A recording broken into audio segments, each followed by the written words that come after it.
और तेरी कृपा बिना एक भी अणु लेते हैं सांस तेरी कृपा से तनु तनु। बखान क्या करूं मैं राखों के ढेर का, चपटी भभूत में खजाना कुबेर का। हे गंगाधार मुक्ति द्वार ओंकार तू, भोले ओंकार तू। आयो शरण बिहारी शंभु तार तार तू। बखान क्या करूं मैं राखों के ढेर का, चपटी भभूत में है खजाना कुबेर का। ये शिव की उदारता से, भगवान शंकर की करुणा से, उनकी उदारता से, उनकी दया से ये पवित्र पावन शिव महापुराण की कथा का दिव्य और भव्य आयोजन तारा बाबा जी की कुटिया के अंतर्गत चल रहा है। बड़े भाग्यशाली हैं सभी शिव भक्त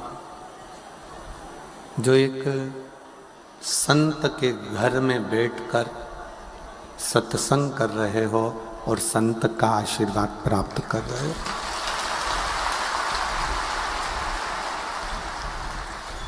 रिश्तेदारों के घर में बैठने का योग बहुत लगता है, नाते रिश्तों में जाने का भी योग लगता है, संबंधियों के यहाँ जाने का भी योग लगता है, कुटुंब कबीले में जाने का भी योग लगता है और सभी स्थानों पर पहुँचने का योग लगता है। पर एक शिव महापुराण की कथा जब संत की कुटिया के अंतर्गत हो तो ये मानकर चलना कि सारे तीर्थ, सारे पुण्य हमको उसी समय प्राप्त हो जाते हैं।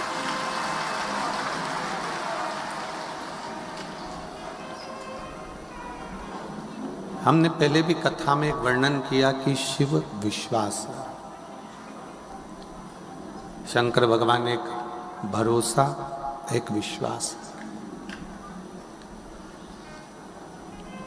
और शिव को पाने के लिए सबसे ज्यादा जरूरी है आपका भरोसा, आपका विश्वास।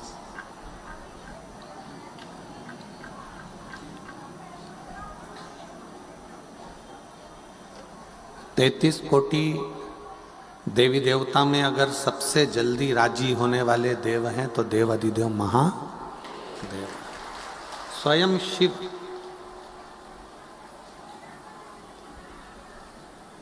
और इसका प्रमाण स्वयं गुरु नानक देव जी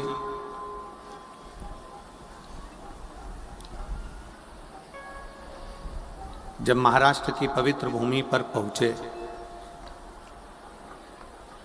तो गुरु नानक देव जी के साथ में संत नामदेव जी थे।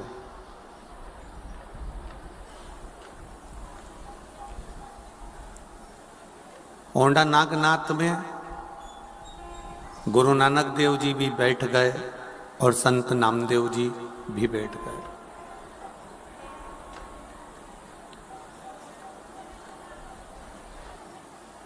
थोड़ी देर बाद संत नामदेव जी ने गुरु नानक देव जी को प्रणाम कर कर कहा कि मैं अंदर शंकर का दर्शन करने के लिए जा रहा हूं, मत्था टेक कर आता हूं। गुरु नानक देव जी बोले ठीक है जाओ। अब संत नामदेव जी जब मत्था टेकने के लिए नागनाथ के मंदिर में, शंकर जी के मंदिर में पहुंचे तो वहीं पर भक्ति में इतने लीन हो गए कि वो भजन गाने लगे, नाचने लगे, कूदने लगे।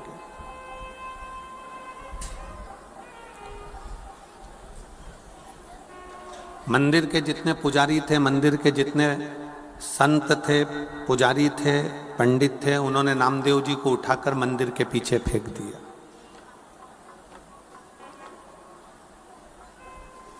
और मंदिर के पीछे उनको ले जाकर फेंका।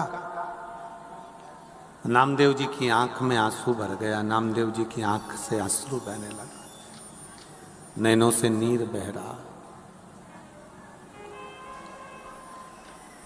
गुरु नानक देव जी ने नामदेव जी से पूछा कि तुम रोते क्यों हो, किस लिए, तुम्हारे रोने का कारण क्या है? नामदेव जी बोले कि मुझे मंदिर में से बाहर निकालकर पीछे पटक दिया। गुरु नानक देव जी ने नामदेव जी से कहा, अगर शंकर के प्रति तुम्हारा विश्वास है, सारे देवों में सबसे सरल देव हैं देव अधिदेव महादेव। अगर तुम्हारा विश्वास पक्का है ना नामदेव, तो शंकर भगवान तुम्हारे लिए मंदिर का दरवाजा भी बदल सकते हैं।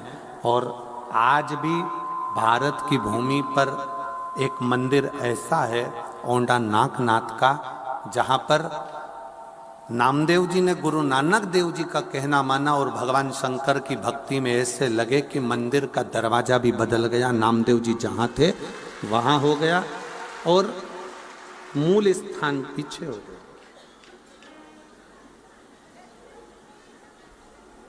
शिव महापुराण की कथा कहती है, एक संत, साधु, सन्यासी, तपस्वी, साधक, उपासक जब अपनी वाणी से कुछ कहते हैं ना, तो वो गलत नहीं होता।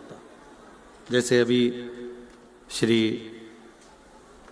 माननीय गोपाल जी कांडा जी कह रहे थे कि संत ने 2 रोटी दी और चटनी दी कि इससे खा ले।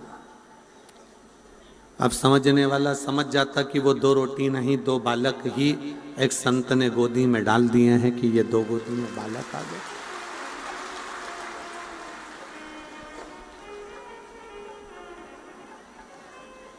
ये एक विश्वास।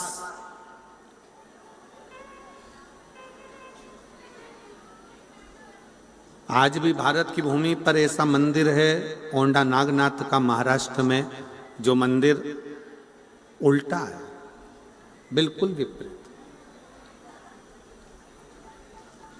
किसके लिए?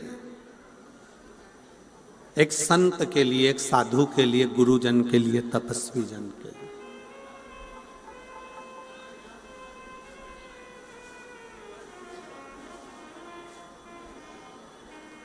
एक साधक के लिए, एक उपासक के लिए और आपके विश्वास के लिए। जब आपका भरोसा के प्रति दृढ़ होता है तो भगवान को मिलने में देरी नहीं लगती है, वो मिलता है।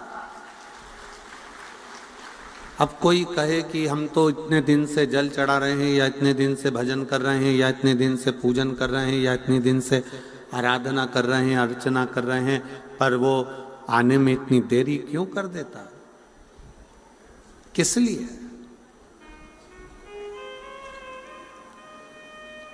एक बच्चे को भूख लगी है,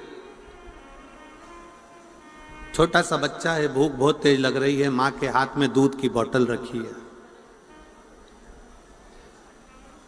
बच्चे को दूध नहीं पिला रही है, बच्चा रो रहा है, बिलख रहा है, बहुत रो रहा है, तो भी माँ उस बच्चे को दूध नहीं पिला रही। पास में बैठी हुई एक महिला ने कहा, तुम्हारा बच्चा बिलख बिलख के रो रहा है, तुम इसको दूध क्यों नहीं पिला देते?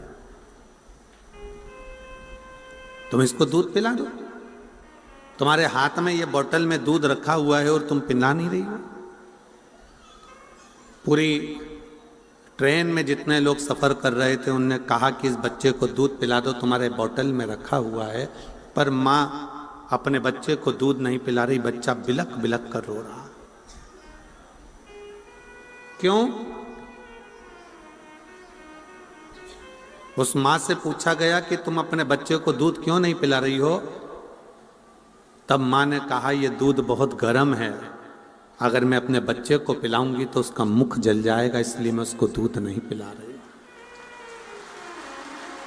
इसलिए मैं उसको दूध नहीं पिला रही। ये बहुत गर्म है।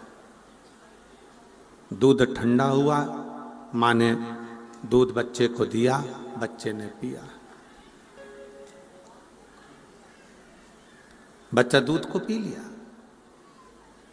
दूध ठंडा कर कर माँ अपने बच्चे को देती है। आपने अभी की अभी मांगा कि भगवान मुझे ये दे दो, भगवान मुझे वो दे दो, भगवान मुझे ये दे दो, और भगवान के देने में अगर देरी हो रही है तो भगवान को धन्यवाद देना कि तू मेरा बाप है, तू अच्छे से जानता है कि मेरे लिए क्या अच्छा होगा और क्या बुरा होगा।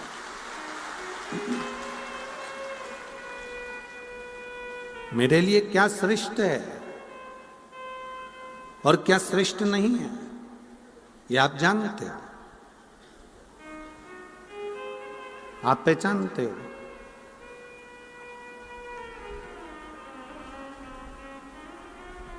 हो सकता है कि भगवान कुछ देना चाहता हो, देते देते हाथ को रोक लेता हो, समझ लेना कि कुछ उसमें विद्वत्ता हो,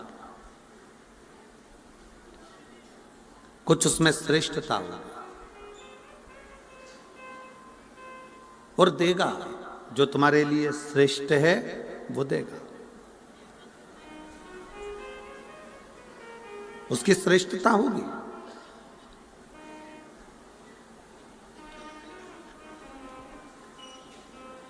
तेरे मंदिर में आना मेरा काम है और मेरी बिगड़ी बनाना तेरा काम। आप जब भगवान के दरवाजे पर पहुंचते हो, भगवान के मंदिर में पहुंचते हो, भगवान की चौखट पर पहुंचते हो, भगवान की शरणागति में जब आप जाते हो, तो भगवान समझ लेता है कि तुम क्यों आए, किस लिए पहुंचे।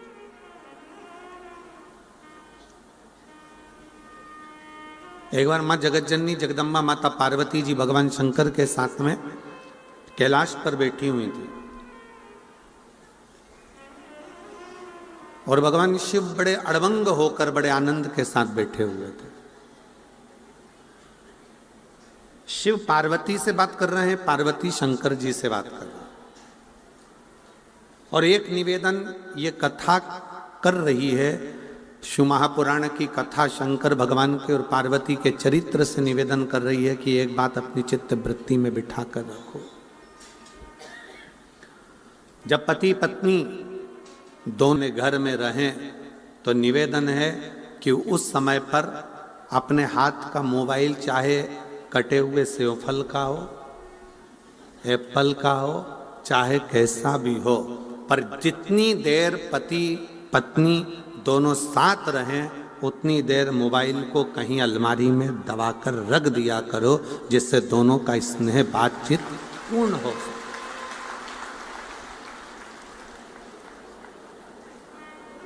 हमने पहले भी एक कथा में कहा है कि मोबाइल जब से आया है इसने बहुत सी चीजों को बंद कर दिया।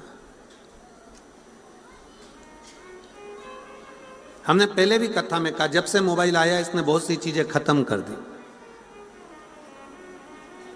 गोविंद जी, गोपाल जी, मोबाइल आया, पहले के समय में लोग मोबाइल, पहले रेडियो सुनते थे छोटा सा, अब मोबाइल आया तो रेडियो खत्म हो गया। पहले लोग पंचांग देखते थे, अब पंडित लोग पंचांग नहीं देखते, अब डायरेक्ट मोबाइल में देख लेते हैं पंचांग।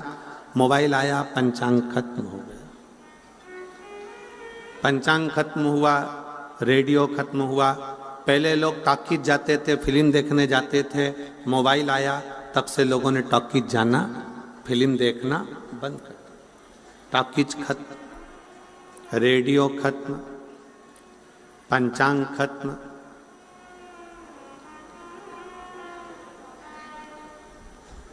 पहले लोग पत्र का इंतजार करते थे, अब मोबाइल पे बात करते हैं तो पत्र भी खत्म। मोबाइल आया, रेडियो खत्म हो गया, फिल्म खत्म हो गई, यहाँ तक कि पंचांग खत्म हो गए। और बचा कुचा था, पहले लोग टॉर्च लेकर चलते थे, जब से मोबाइल आया तब से टॉर्च भी खत्म हो गए। मोबाइल आने से टार्च खत्म हो गई, रेडियो खत्म हो गया, सब कुछ खत्म हो गया। और वही मोबाइल जिस दिन तुम्हारी पत्नी के हाथ में आ गया तो तुम भी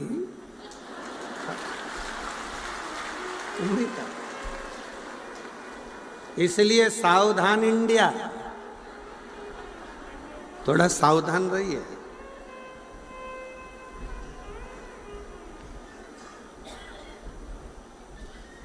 शंकर पार्वती जी का चरित्र कर रहा है, भगवान शिव और पार्वती जी का संवाद कर रहा है। शंकर पार्वती जी जितनी देर साथ में बैठते हैं उतनी देर व्यर्थ की बातों को छोड़,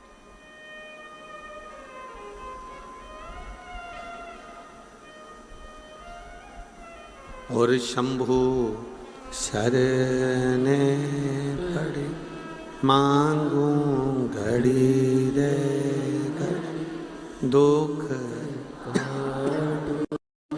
दया करीन दर्शन ओ शंभो शरणे पड़े मांगू घड़ी रे घड़ी, दुख काटो दया करीन दर्शन।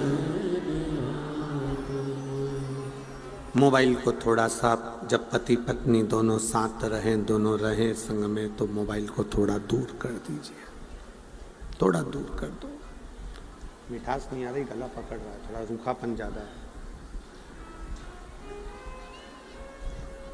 मोबाइल को एक कोने में ले जाकर रख दो।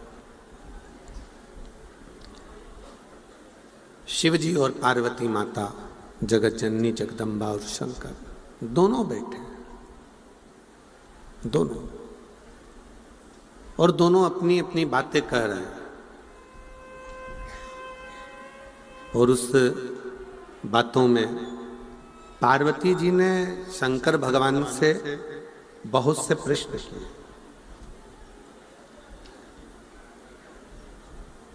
बहुत से प्रश्न।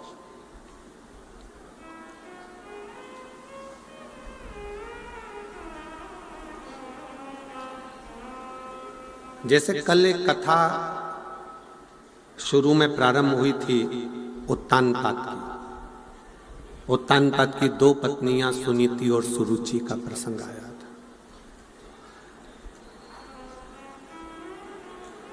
उसमें से एक सुनीति का बेटा ध्रुव है, सुरुचि का बेटा उत्तम है। और उत्तम सिंहासन पर बैठा हुआ है, ध्रुव जी महाराज भी आने वाले समय में सिंहासन पर बैठे। ये सब प्रसंग अपन ने श्रीमद् भागवत में सुना। पर उसके बाद का जो प्रसंग है कि उत्तम की जो धर्म पत्नी है, जिसका नाम बहुला है, वो अपने पति का सम्मान नहीं करती है, सत्कार नहीं करता, आदर नहीं करती। अब एक दिन उत्तम को ये बात का बड़ा दुख हुआ कि मेरी पत्नी मेरा सम्मान नहीं करती है, सत्कार नहीं करती है, आदर नहीं करती है। तो उन्होंने उस पत्नी को वन में भेज दिया, वो वन में चली और भ्रमण करती रही। भ्रमण करते करते वो पत्नी उत्तम की नागलोक में पहुंच गई और वहां एक सखी उसकी बन गई जिसका नाम था नंदा। पति ने धक्के मारकर निकाल दिया था। वो आदर नहीं करती थी, सम्मान नहीं देती थी, शब्द ठीक नहीं बोलती थी, तो उसको निकाल दिया।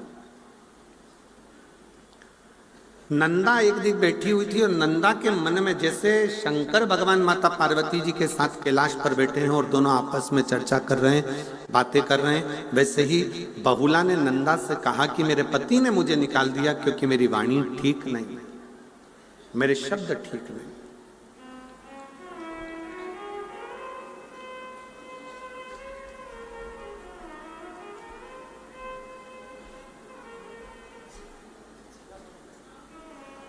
बहुला कहती है कि मैं कैसे अपने पति के पास वापिस पहुंच सकती। कैसे? अभी एक कथा के प्रसंग में आपको कहा कि पति पत्नी जब भी रहें साथ में तो मोबाइल को उठाकर किसी अलमारी में कोने में पटक दो।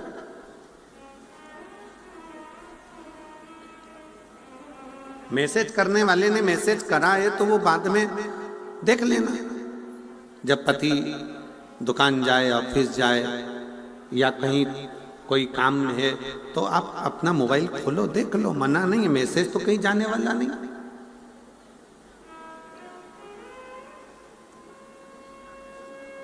आज अदालत में जितने प्रॉपर्टी के केस नहीं है, आज अदालत में जितने चोरी के केस नहीं है, प्रॉपर्टी के केस नहीं है, जितने जमीन जायदाद के केस नहीं है, जितने कत्ल के केस नहीं है, आज अदालत में सबसे ज्यादा केस नए लड़का लड़कियों के तलाक के चल रहे हैं।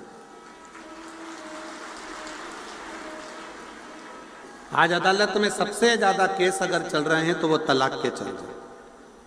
और उसका केवल एक कारण है, शादी तो हो जाती है पर हृदय मिल नहीं पाता। क्योंकि हृदय तो वो दिन रात को सो रहे हो तो मोबाइल में मैसेज चल रहे हैं, इंस्टाग्राम चल रहा है, फेसबुक चल रहा है, यूट्यूब चल रहा है, ये चल रहा है, वो चल रहा है। थोड़ा सा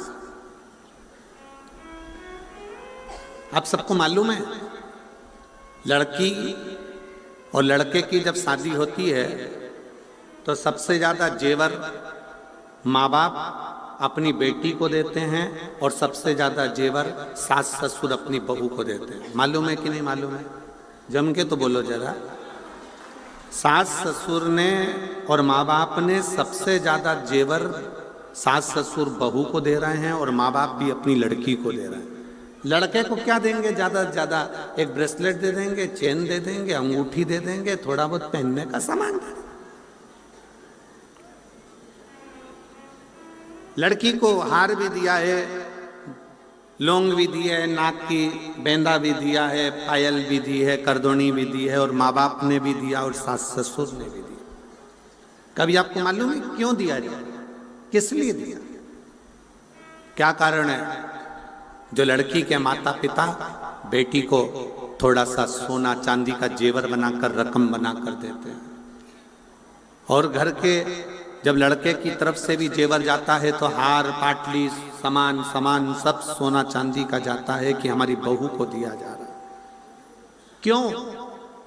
उसका केवल एक कारण है, लड़की के माँ बाप जब लड़की को सोना देते हैं या जेवर देते हैं तो देने का कारण केवल इतना सा रहता है, साहब मेरी बेटी ये जो जेवर दिया है ना इससे भी ज्यादा कीमती है, इसलिए इस जेवर का कोई मायना नहीं, इसलिए इस जेवर को दिया जा। ये जेवर हमने इसलिए दिया है कि ये मेरी बेटी के आगे शून्य है। ये लड़की के माँ बाप जेवर देकर कहते हैं कि ये जेवर के आगे मेरी बेटी प्रथम है, ये जेवर शून्य है। और सास ससुर अपनी बहू को हार पाटली करधोना मांग का टीका सारा जेवर चुन्नी बेस सब देते हैं। क्यों देते हैं? क्योंकि सास ससुर कहते हैं बेटी तू हमारे घर में आ रही है, इस जेवर की जितनी कीमत नहीं है जितने हमारे घर में रहने वालों की इज्जत की कीमत है, संस्कारों की कीमत है। जेवर गया वापिस आ सकता है पर इज्जत गई वापिस नहीं आ सकता। घर के संस्कार चले गए वापिस नहीं आ सकते, ये जेवर तो फिर आएगा, फिर मिल सकता। सिरसा वालों 5 दिन की कथा हो गई, 2 दिन बचे, कल परसों। कल कथा का छठा दिन हो जाएगा जिसको हमारी शिव महापुराण में शिवरात्रि कहते हैं। कल कथा की शिवरात्रि हो जाएगी, परसों सुबह 8 बजे से 11 बजे तक कथा होगी, बाबा का स्मरण होगा, कथा का भजन कीर्तन करके आप अपने घर हम हमारे घर। पर सिरसा के निवासियों को निवेदन है क्या पता कौन सा पुण्य। मैं गोविंद जी आपको भी और